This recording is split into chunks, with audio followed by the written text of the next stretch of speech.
Hello everybody, Raven Knight here, and today I've got a treat for you. So, I was given a very interesting challenge. My friend Hannah came to me after I did my review of the first Halo episode, and if you haven't watched that review, go check it out. Link is in the description. And if you couldn't tell, I hated it. But Hannah asked me, Raven, you're a decent writer. How would you rewrite that first episode to be good? She said, keeping most of the characters the same, like as in the number of characters, keeping the basic plot direction the same, how would you rewrite it to make it better? And I thought, there doesn't seem to be a way you could make it better. But I thought about it, and after about 3 or 4 hours of just thinking it over, I came up with something. Now, I want you to keep 3 things in mind as I share with you what I came up with. Number 1, this is by no means complete. I would need days, weeks, possibly months to sit down and plot out every single aspect of this story to make it work perfectly, but I just wanted to share with you what I came up with in just a few hours. Number 2, I'm not a rabid fan of Halo yet, so I'm going to get some things wrong, or I'm going to mess up some areas of the lore or continuity that y'all like. Just like the show did, it won't be perfect, but know that I came at this with a lot more love and respect than I think the creators of the actual show did.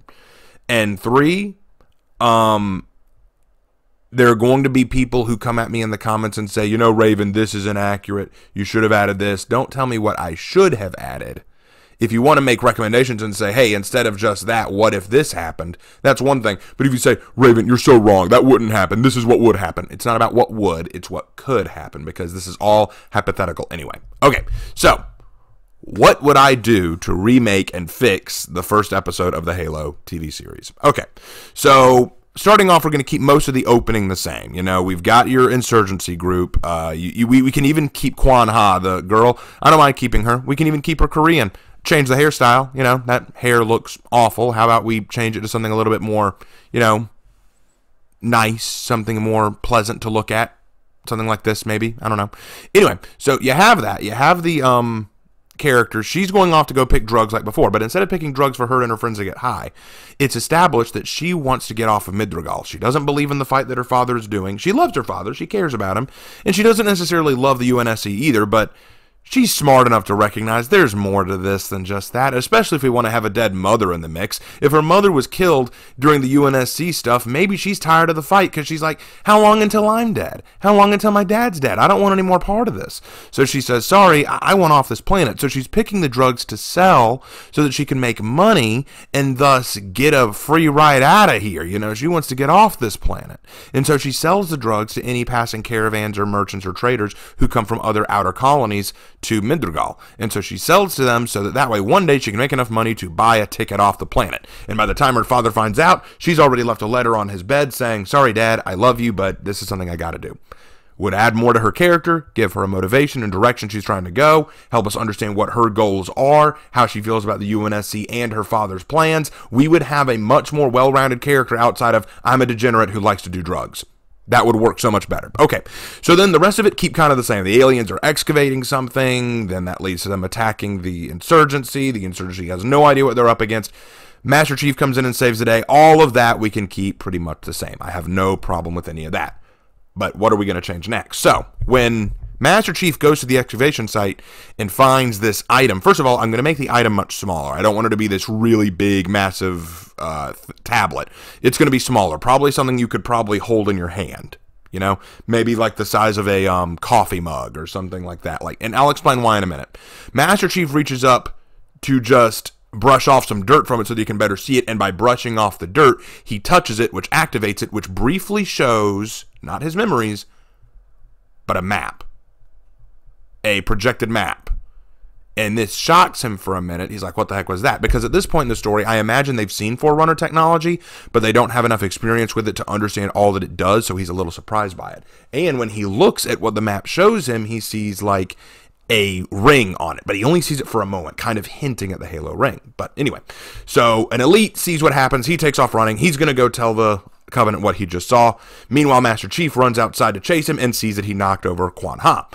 Now, unlike before, where Master Chief's going, I don't know what to believe anymore. I don't know who I am. I just had memories, and that's making me very angsty for some reason. He sees the girl lying on the ground unconscious, instantly feels sorry for her, and says, hey, y'all go on ahead. I'm going to help her out. And his team could rightly point out, she's an insurgent. Why should we help her out? And he's going to point out, because she's helpless right now, and I'm not going to turn my back on someone in need. That would fit a little bit more with Master Chief. Master Chief is a little bit more social and a little bit more altruistic than we see in the show. The games showed him to be a little bit more caring and compassionate. In fact, we see that during his training in some of the books, he cared so much about his team, he was willing to sacrifice himself for the team. So he is an altruistic person. So he would want to help this girl. And he says, I'll take the girl and the artifact we just found on a separate ship. Y'all take that ship back to Reach ahead of me. I'll be right behind you. That fits. So then we have our shift to Reach, where we have that scene with Halsey and the Admiral. The difference that I'm going to do with Halsey and the Admiral here is I'm going to make Halsey look a bit older, because she should not be that young. She should probably be in her 50s or 60s or around that area, instead of looking like she's in her 30s or 40s. And she's going to be in an argument with the Admiral. The Admiral is going to point out, hey, you know what? Your Spartans did a good job killing all those insurgents. And Halsey's going to point out, you mean the Covenant killed them? She goes, oh, it doesn't matter what you or I know. It only matters what the outer colonies are going to see when the news breaks that Midrigal was attacked and so many people were killed. They're going to blame it on the Spartans. And then she's going to argue, you better give me something. Like, what did Master Chief find? And she's going to explain, John, because she's going to say his name all the time, John found a surviving insurgent who could give us better information, and he found an artifact. And the Admiral's going to say, perfect, we can pick the brain of this insurgent for information and find out more about the outer colonies and about the insurgents hiding amongst them. And she's going to argue, well, what about the artifact? You know, the artifact could have some very important purpose to it as well. And she argues, I don't really care very much about any artifacts, and to be perfectly honest, Dr. Halsey, I'm kind of nervous to let Oni get their hands on any more dangerous items. And then she could mention that Halsey did some questionable things with the Spartans, indicating and hinting at her illegal and immoral practices that led to creating the Spartans. Now, we're not going to say what she did. We're going to leave that ambiguous, because there are obviously going to be people who watch this show who have not seen Halo and might not want that dropped on them so suddenly, but we're just going to hint that Halsey did some things that were very wrong. And then when she argues that the UNSC may end up shutting down her whole operation, she may remind her, mine are bigger than yours, and then have two Spartans walk in beside Halsey and go, they're a problem, Dr. Halsey, and that kind of makes the Admiral just kind of walk off, you know, kind of indicating that Halsey is a woman who sticks up for herself, who is not willing to bend over to this Admiral, who believes in her Spartans, believes in John, believes in understanding the Forerunner technology. She's a strong, powerful woman who doesn't take crap from anybody. See, it is possible to write them without breaking the lore. Okay, so then we cut to the Covenant. Now, in the show, we see that the Prophet is talking to this woman who he is revering almost as his equal. We're not doing that. We're not breaking that lore. So instead, this woman is a scientist from a human planet who was captured and is a prisoner on High Charity because maybe during invasion of a planet, they saw her working on a Forerunner artifact, and when they attacked her, she bumped into it and activated it. So they think she has knowledge of the Forerunner artifacts, and they want to know what she knows. Because at this point, the prophets, they know there's some kind of connection between humanity and the Forerunners, who we revere as gods. We want to know how much they know. We want to know how far they've gotten with this stuff. So he starts interrogating. Okay, listen, lady. This demon, a Spartan that we call Demon, he found an artifact too. He touched it and he activated it. How did he do it? I don't know. I don't know how he did that.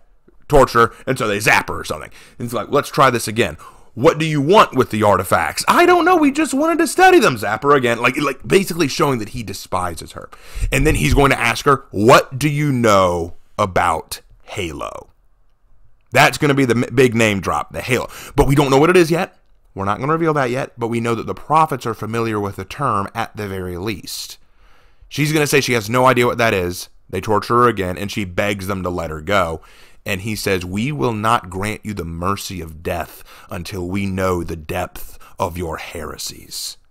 Literally implying that the only reason she's alive is because they want to get information out of her. She is not special. She is not some blessed one. She is a human, and as such, they hate her. Okay? Fix that. We had the exact same bit as before where we imply that, oh, John can activate this stuff and so can she. Oh, no. Like, we're not doing that crap. We're not doing this thing where she's somehow super special awesome and has somehow like a tortured soul of the UNSC. Whatever the case. I hated that. So we're fixing that. Then we cut to the ship where Kwan Ha wakes up and she's nearby Master Chief and she's panicking. She's freaking out. Where is she? What happened? And Master Chief, if we need to add humor, could point out, you need to settle down. And she goes, settle down? Why? He goes, because you were much quieter when you were asleep. Like, just have a bit of dry humor. Sure, that's fine, but don't make it so forced, you know? And so while she's still panicking, that's when an officer steps on. Not Miranda Keyes. You can keep that same lady you had, the very shy, timid, uncertain officer. Change her name. We'll call her Officer Stacy, just for whatever. So Officer Stacy steps in, and she asks how Kwan's doing. Does she need anything? And Kwan says, Who were those things? What were they? What happened? And then Officer Stacy can say, they're an alien group called the Covenant. They are a collective of aliens who believe in a common religious belief built around these items, much like the one that Master Chief has sitting at his feet. And she can indicate what Master Chief has. They have a distinct hatred for humanity, and your planet is not the first that they've attacked, and it likely won't be the last. And she goes, why did they try to attack us? Just for this thing? And she goes, we don't know if it was just for that thing, or if just because you were humans and you were an easy target, but whatever the case, they've been doing this for a while, and we've been at war with them for a while. And she goes, how come we haven't heard about this? She can point out the outer colonies treat a lot of our news and information that we send out as propaganda that they don't want to believe, so a lot of information we've sent you warning about them, you probably have only taken at face value. This does several things. First of all, it introduces the audience to the Covenant, if they don't know what that is. It explains the dire situation that the UNSC finds themselves in this war with the Covenant. It explains why the outer colonies didn't believe that they existed, and it shows the desperate situation that Kwan herself is in.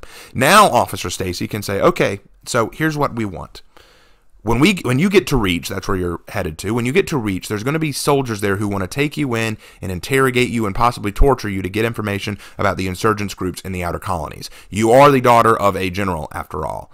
You're going to have information. And even if you don't have information, they'll torture you until they get anything out of you. There's a way out of this, and I'm willing to offer it. If you send out a message to the outer colonies letting them know who your father was and what happened to your planet and that the Covenant is a real threat, maybe we can get this whole pointless fighting to stop for a while so we can deal with the real problem and we can continue this whole political squabble at a later date.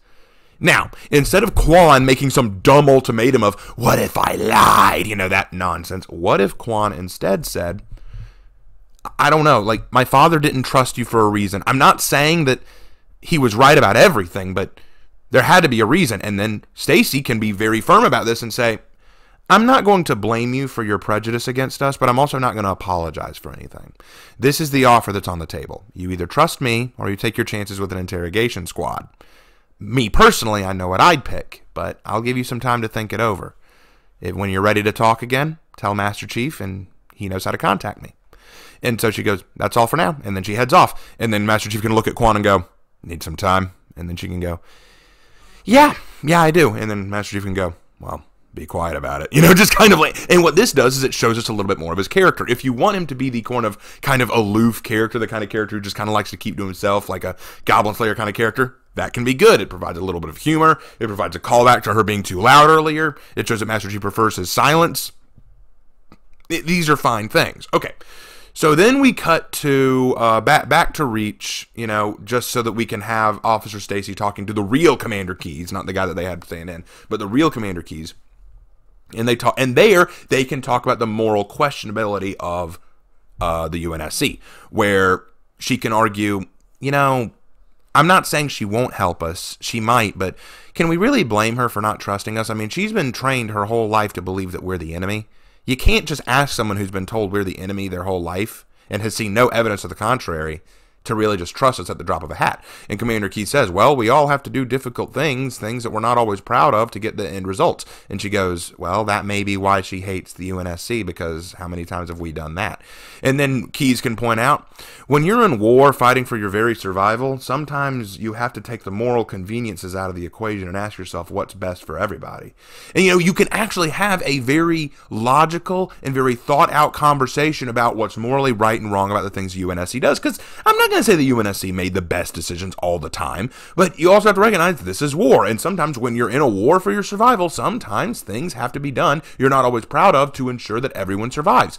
That's a much more mature argument than just, it's all about keeping the fuel running. That's so elementary. That's so garbage. I want an actual conversation about that, but I think it could be handled so much better. Okay, then you cut back to the ship, And Kwan Ha is not sitting still. She's marching back and forth, talking to herself, saying, what am I going to do? How am I going to handle this? And all of her questions that she asks, John just answers, I don't know. Like, just, I don't know. I don't know what to tell you. Like, this is your battle. This is your choice. You got to make the right decisions. And then when she said, well, what would you do? He says, I wouldn't be an insurgent. And she goes, yeah, you'd just be a soldier, right? A killer? Like you killed my mom, if we have to add that. I would prefer not to add a dead mom into the equation, but let's say that we keep that element. If we add a dead mom, maybe Master Chief can look at her and say, what was your mom's name? And then she can give a name, and Master Chief can pause for a moment, and she goes, my mother was a leader of protesters who stood against, and then he can say, 147. And she goes, what? 147. What's that? And he goes, that's the number of people your mother killed in a bombing attack.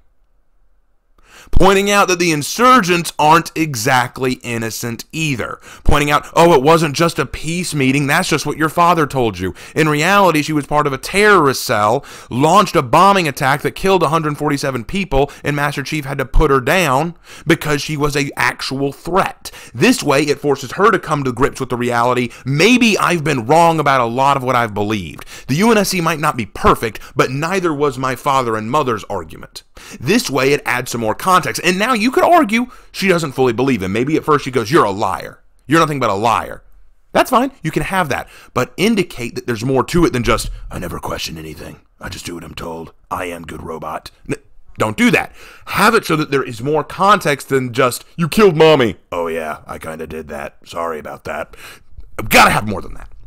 Okay, so then she starts to go really mad, and then she argues, and what did they kill my father for anyway? This thing? And then she reaches down and picks up the artifact. Now, John can try to stop her, but maybe he's a little too late in stopping her. But the minute she picks it up with her bare hands, suddenly it releases, it shows not only the map, but it begins to burn into her skin until it leaves a solid, either pattern in her skin or it fuses to her somehow. Somehow this thing has now bonded to her, giving her a far more important element to the story. She is now far more valuable because now she is somehow bonded to this artifact. When this happens, again, I know that this is a stretch. This is a stretch. I admit that to you. But somehow she's bonded to it. The fact that Master Chief has to report this in, he has to say that something happened with the artifact, now the girl is compromised by it. The Admiral says this changes everything. We need to take her in. We need to study her, dissect her. Even Halsey says one minor problem with that. This means the Covenant will now be gunning for her. She is now being targeted by the enemy. We need to get her away from here. We need to get her somewhere into safe space. And the Admiral can argue, well, Reach is the safest place. But the argument could be, now hold on, they somehow found this thing before. We don't know how they found it. Until we know how they found it, we need to take her someplace where the aliens will have a harder time reaching her. So she tells Master Chief to either change course and go to another planet, which would keep the idea that it's sort of a misadventure of them going from place to place, or could say, let's take her into the bowels of Reach itself, kind of like where we saw in Halo Reach, where there was this underground facility. You could have a lot of directions after that, but that's pretty much all I have right now. Now, here's the thing. I recognize that the ending's a little iffy, especially about that whole bonding or fusing thing, and I admit, like I said, I haven't had a whole lot of time to think about this, but I just wanted to prove something with this. In just 3 or 4 hours, I've already come up with something that is a little bit more loyal to what I see in Halo than what that show did. Now, y'all may disagree, and y'all may hit up the comments and tell me, Raven, let's be honest, you really don't know what you're doing. Your idea would be no better than what they did. And you know what? Maybe you're right. Maybe my idea isn't much better than what they did. But I wanted to show you that in literally 3 or 4 hours, I was ready and able to come up with a different synopsis that at least kept, 1, Master Chief from taking off his helmet, 2, keeping the UNSC from being resorted down to the big bad Nazi bad guys, 3, kept us from breaking the lore of the Covenant's whole religion, and whatever number I'm on, I'm so pissed I can't keep track, they actually make it so that the main character besides Master Chief Kwan Ha isn't some degenerate with no direction who will actively lie and blackmail the people who saved her life. In my opinion, I think that's a much better story to go off of. Does it need tweaking? Absolutely. Is it perfect? Of course not. But I find it a lot more easy to stomach than whatever they showed us. In any case, guys, I hope you liked this. It was a little different, but wanted to share that with you guys. And I will see you in my next video. Take care.